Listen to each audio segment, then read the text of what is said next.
Welcome back to Kyalami, the Motorsport Festival here at the Kyalami Grand Prix circuit, and it's race 2 of the G&H Transport Extreme Supercars. Porsches on the front row, Ferraris on the second, a Ferrari 458 and a baby Beamer on the third row of the grid as they come towards us here and into Crocodiles to start this race. It's the second race of the day and an incredible first outing for Johan Engelbrecht, outgunning Toby Venter into turn 1 and holding him off for a lap and a half around the circuit. Toby eventually going out though to win out overall in race number 1, I should say, and set a brand new outright lap record of a 1:45.980. He's not going to let Johan Engelbrecht get away this time. Looks like he means business. Engelbrecht going to come alongside him, but of course he has to wait and see as they come across the line and hold that position, hold the acceleration. Oh, lights on and we are going. Here goes Engelbrecht with the lights flashing. I'm not quite sure why he's flashing lights. Maybe he's waving to somebody in the crowd, and he's going for it. He's going for the whole shot. He's going to get it. Toby's looking at him going, what am I going to do about this black Porsche in front of me? Nothing. You can do absolutely diddly squat. Johan Engelbrecht has got the whole shot, and Toby Venter unfortunately has to go into second place. So Venter in second, it is Scribanti in third place, Arangi's in 4, Davy Ulafur is in 5. He got ahead of the 458 there of Angel, and then it's Campos with Trans Africa Racing 430 Ferrari of Jonathan du Toit all over the back. Du Toit has had a really tough day in the saddle. It's not usually where he runs at the front end of this field, and as they come through Sunset, give you a bit of information that I got. Heading into Sunset Corner, 240 k's an hour before they just roll off ever so slightly and back on the power to go down here into Clubhouse. Change up for what is third place on track. Arangi squeezing through right in the very early stages and going to try and get away from Scribanti. But look at the little gap that's opened up there, Leon. Incredible to see the Joga Joga Cafe Porsche of Johan Engelbrecht out in front of Mr. Porsche and Kyalami, South Africa. Yes, Greg, looks like a repeat of the first race. Engelbrecht got the whole shot. I think he was flashing his lights there because Toby was trying to outsmart him there in the start. Toby went a bit early there. Yeah, I don't think Johan was too happy with it. But nevertheless, he got the whole shot. And look at it. Look at the two guys, Scribanti and Aranges. Same as race number 1. Down the mine shaft. There is a little bit of cement dust there, Greg, from the oil. But Franco Scribanti is going for it. He's got to. But look at Aranges. Late on the brakes. Oh, let's hope they're very close there. Expensive machinery there. Don't touch it, guys. Lap number 1, yeah. We've got an 8-lapper. Exciting racing, yeah. But yes, Engelbrecht, can he hold Toby Venter over? How many laps can he do it, Greg? Well, Venter's on the inside. Oh, he's kept him honest. Wow, he made him go up onto the curves, and that's not an easy thing to do when you're in an expensive Porsche like that. It's a very fast Porsche that man is in right now in second place, but it's an extremely quick one up front. The rest of the field comes streaming through here. You can see them all starting to sort things out in the back end. Ollie Delay getting involved in the battle again. At the front, it's still Engelbrecht into Crowthorne. Let's see if he can keep it up to Sunset. Remember, by the time they got into turn number 3, which they're heading into right now, up to Barbecue, this is where Johan outbraked himself. He outbraked himself and Toby got through. This time he's a little bit better, but Toby's right there with him. Toby going to go side by side. He's going to try around the outside. He won't go around the outside. Oh, the lights are flashing. He is loving life. Out at the front is Johan Engelbrecht. There is no doubt about it. He is having the best day in the whole world here. This is what it's all about at the Extreme Festival Round 3. It's the third round of the Extreme Supercars, and problems there for Gianni Giannacaro in the G&H Transport PM. He just ran ever so slightly wide and eventually gets back on track, but he's now right at the back of the field, and a huge mountain to climb there for GG. Yeah, as they come through the SSR, Greg, it's still Engelbrecht now from Venter. Can he keep him out? Looks like Engelbrecht got a little bit of advantage in the top speed-wise, but through the tight stuff, he's flashing his lights coming up to Yuxkay, and maybe he's flashing it all the cameras. See, boys, I'm leading here. But Toby's very clever. He knows he's got the speed. He's got the lap record, like you said. So what he's doing, I just never thought about it. I don't know what you think is the same thing. If he's flashing his lights, his tail lights are coming on. So it looks like he's braking. And maybe he's catching Toby out there with the braking in terms of the lights coming on. So it's not his brake lights coming on. As he flashes his lights, of course, his rear tail lights will come on as well. And it might look like he's hitting the brakes. So Toby's being caught out here. It's a wily character at the front end. He's come all the way from Cape Town, and he's giving Mr. Porsche South Africa a good run for his money. That's 2 laps in the bag, and it's not the Porsche that won the first race who's got them. Yeah, Greg, it looks like Engelbrecht really got the hammer down this race. He's looking much better. He's flashing his lights now. Toby's just sitting there pretty. He knows he's got the pace. In the third place is going to be Scribanti. He's got a slight gap there in Aranges. Maybe Aranges cooked his tires a bit there, but look at Engelbrecht going defensive quite early. He's got a great top speed there. Toby's just at this stage, he's calm as collective. We've got Scribanti in third. Aranges, he's got a bit of a problem now. Behind him, he's got 2 guys closing in on him. One is Campos in the BMW. The rest of the field is going to come through as they sort themselves out. But look at Aranges. He's got other problems marshals now. Franco Scribante is sitting pretty there. As they come through here, look at them. Little bit and he's being caught as well by Marcel Angel. So another Cape Tonian making his way to the front end. And speaking of Cape Tonians, yes, Gary Fleming, I can see you trying to phone me on my phone, but you can hear I'm in flat-out commentary. So it looks like the Western Province commentators are enjoying all of our live streaming as well. Great to have them listening in and seeing all the action that's happening here at Kyalami, I should say. It's the 2Ks, Kyalami and Kyalami, the two probably best circuits in the country. And we've got a great team of commentators down there, and I'm sure that they're enjoying every bit of this. Problems for the Extra Shoes BMW of Adrian Dalton. He's pulled to the sideline and looks like he's out of it, coming into that looks like probably barbecue or Yuxke sweep just before. And that is the Extra Shoes BMW M3 CSL out of this one. Yeah, unfortunately for him, we'll just see the marshals are going to attend to him. Like you said earlier, guys, we must take our hats off to the marshals, the hard-working marshals, the people behind the scenes. Don't forget about them. But let's have a look at this tussle. There is number 88 in the Porsche. They're going down the mine shaft, and we've got, what car was that again, Greg? 88 is Saul Hack. He's fighting with Dion Duplessis in the KTM Crossbow. So doing a great job. Remember, that is a 3.6-litre, normally aspirated Porsche, fighting out with that KTM Crossbow, powered by the 3.2-litre V6 Audi engine. And on his tail looks like Nicky Dix in the Curve End Porsche. Yes, indeed, doing a great job in that 997. So this is what it's all about in the mid-pack. Those guys currently fighting as we look down the field, probably in about, where are we? Duplessis is 9th at the moment, so it's 8th, 9th, and 10th place. We're watching heading into Ingwe. Bit of a Porsche sandwich, yes, for the Crossbow. He's in the Porsche sandwich, but like we saw in the first race, he's not scared to go 2x2 through Cheetah there. Usually only room for one vehicle. In the meantime, look at him, and coming down the main straight. Let's see what happens in the front. But Greg, we're focusing at the moment on this little battle. The Porsche sandwich there, the Crossbow. Look at that Porsche behind him. He's going to go for it. Half of this field now, they've got their lights on, Greg. As you can see, winter time, sunset's a bit earlier.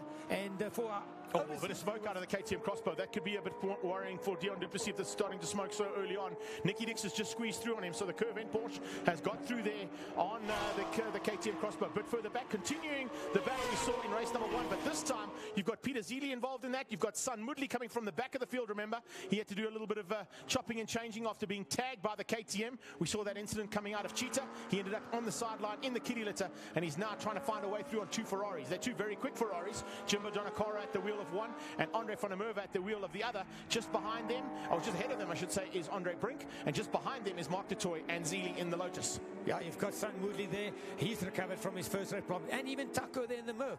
He's in the mix there, Greg. Just a bit of history here as the guys come through Sunset now. Reason this corner is called Sunset. This time of the afternoon, as you go in there, the sun is setting and it's basically in your eyes. So that's where this corner came from, Greg. Yeah, that's what it's all about. And of course, on the left-hand side of this corner we're heading into right now, left-hand side of your screen, was the old Kyalami Clubhouse, and that's why this one is known as Clubhouse.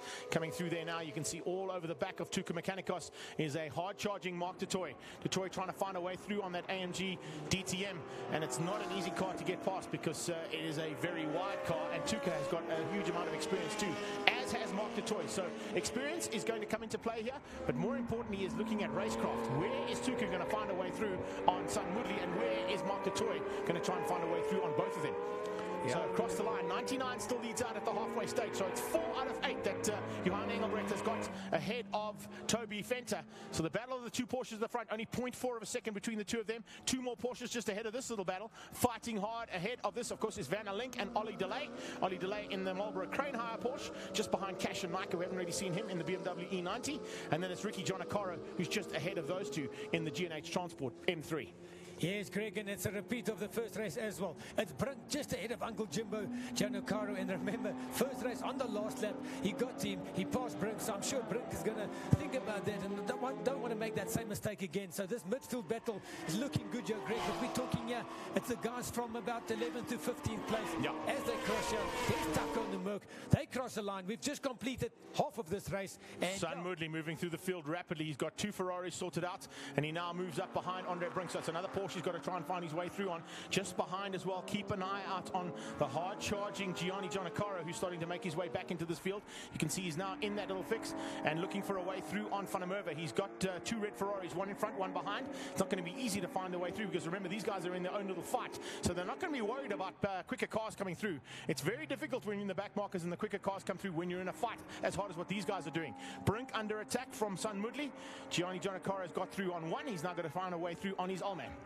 Yeah, Greg, that midfield battle, like you know, when you in the race... Change of lead. Sorry to jump in there. Change of lead across the line. Toby Fenters eventually got to the front, and he's done a 1:47.5 on that last lap, but he's done a 1:47.4.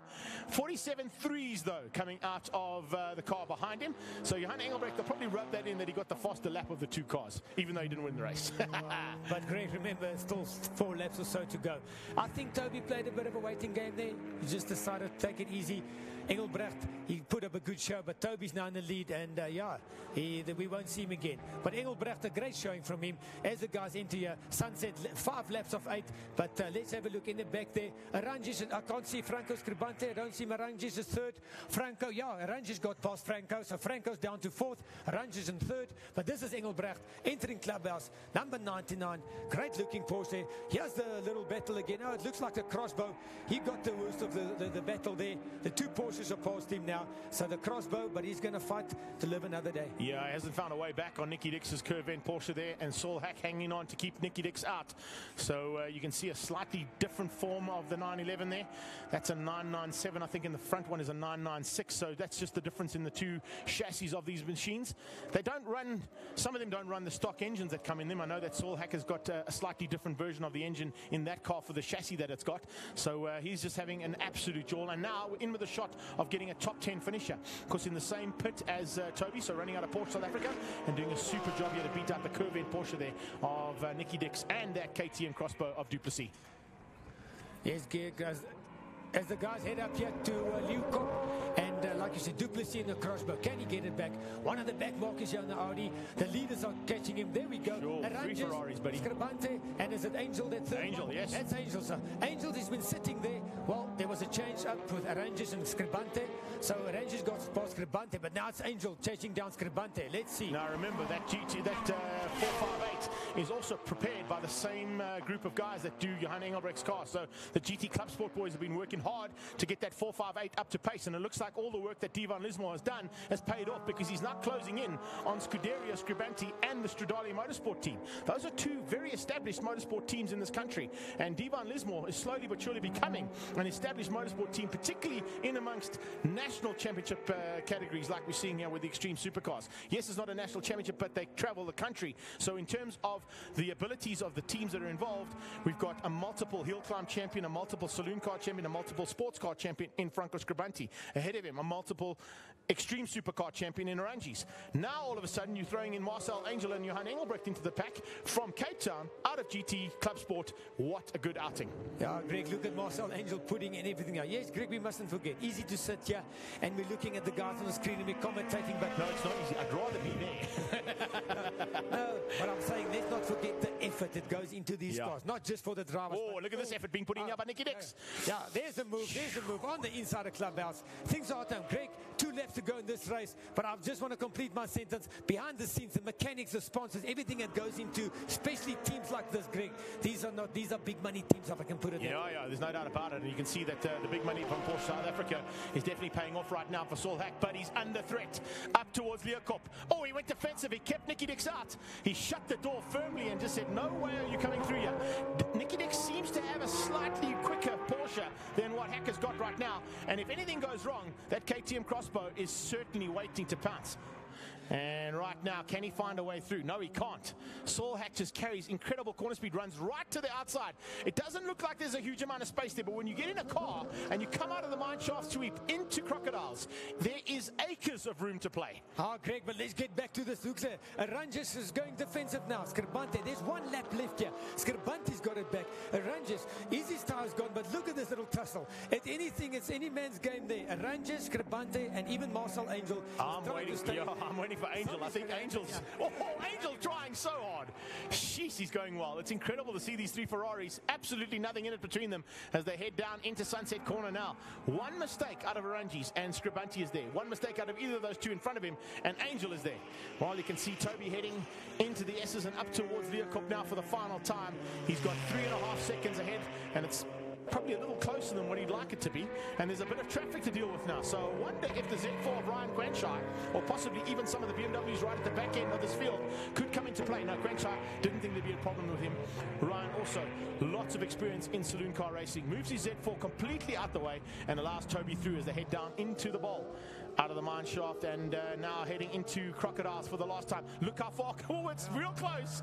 If Toby Venter has some issue here, Johan Engelbrecht is ready to go and take that #1 spot away, but I don't think there's going to be any issues. Yeah, great. The way this car, sorry, to finish off, the way this car's performed, it's just exceptional. Yeah, sorry, man. Just from the lap times, you could see Toby took it a bit more easy this race. He got the lap record, but there we go. Out of Ingwe for the last time. Toby Venter is going to take the double for the day. He'll be very happy, but also, there we go. Checkered flag, Toby Venter and Johan Engelbrecht, a well-placed second place there for him, Greg. Yeah, incredible. Porsche South Africa wins out double on the day there for Toby Venter. Really great drive from the... Oh, and a change-up. Scribanti has found a way through on the Rangies.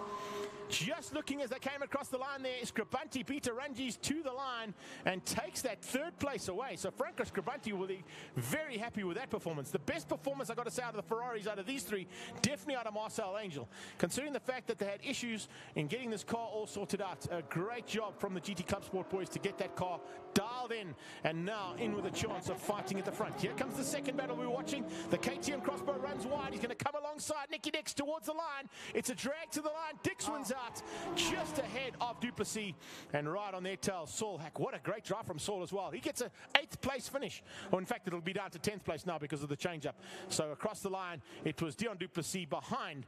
In fact, no, Dion Duplessis getting across the line according to our timing monitors ahead of Nicky Dix, and then Saul Hack in 10th place. So that's how things finish up here. Unfortunately, there on the side you can see the stricken baby beamer of Davy Olivier. Didn't really see where he went off until now, and he's now stricken. You've got Adrian Dalton there in the Yuxkay sweep. So there's a couple of cars that have to be recovered, and of course that will bring us to the final bit of heat now. There's still some action heading our way. This was the battle we saw all of last time out. Brink hanging on ahead of Jimbo Giannaccaro. It's Mark du Toit, I beg your pardon, who's stuck up there ahead of Andre van der Merwe. The two red Ferraris, the 360 Challenge cars trying to close down on that 430. Will Brink have what it takes to bring it to the line? Delay is going to finish up ahead of all four of these. He was in the middle of them in the last one, and this time Brink goes defensive. Doesn't open the door, and Jimbo has not found a way through, but there's still a dice to the line. 3 Ferraris about to fan out. Which of those horses is going to have what it takes? It's the G&H Transport Ferrari F430 of Jimbo Giannaccaro, who finishes up behind Andre Brink, and then it was Mark du Toit and Andre van der Merwe. A great effort there. Stand by for some highlights now from race number 1 of the G&H Transport Supercars. Highlights across the line, and it was all about Johan Engelbrecht and the lights ablaze heading down towards turn 1 Crowthorne. He got the whole shot, and he left Toby Venter behind him, incredibly. I didn't see who the hell was going to give him as much as what he did, but he was really up for the fight, and in fact, held on for a long time. The 3 Ferraris behind were going to be in a race-long battle. Scribanti initially had the advantage over Charles Rangies, and then, as you can see, with the baby beamer in the mix there, initially, Marcel Angel couldn't close down on the other 2 430s at the head. So the 458 had to wait and bide his time. He had to fight off Campos initially. He also had to worry about the fact that he had a very hard-charging Trans-Africa Racing Ferrari of Jonathan du Toit. How was that? Side by side, 2 430s in full flight out of Sunset. Onto the braking markers and down into the clubhouse corner. Eventually there were some issues for Gianni Giannaccaro as well. He had to pull to the sideline, got the car started again, and then had to fight his way from the back of the field all the way through to an incredible finishing up in 13th place. Lucky 13 for him. Not so lucky for Adrian Dalton, parked on the sideline in the extra shoes BMW M3 CSL. Eventually, Toby got through. He opened up a decent 3.5 second margin over Johan Engelbrecht, but Engelbrecht hung on to the lead for 5 of the 8 laps. And then it was Toby, all about Toby, getting away, getting through the traffic, not harmed at all, setting the outright lap record here at Kyalami for the Extreme Supercars of a 1:45.980. That is G&H Transport Extreme Supercars. We hope you've enjoyed all the coverage. Up next, we're going to the SKF Legends. We'll be back on Facebook real soon.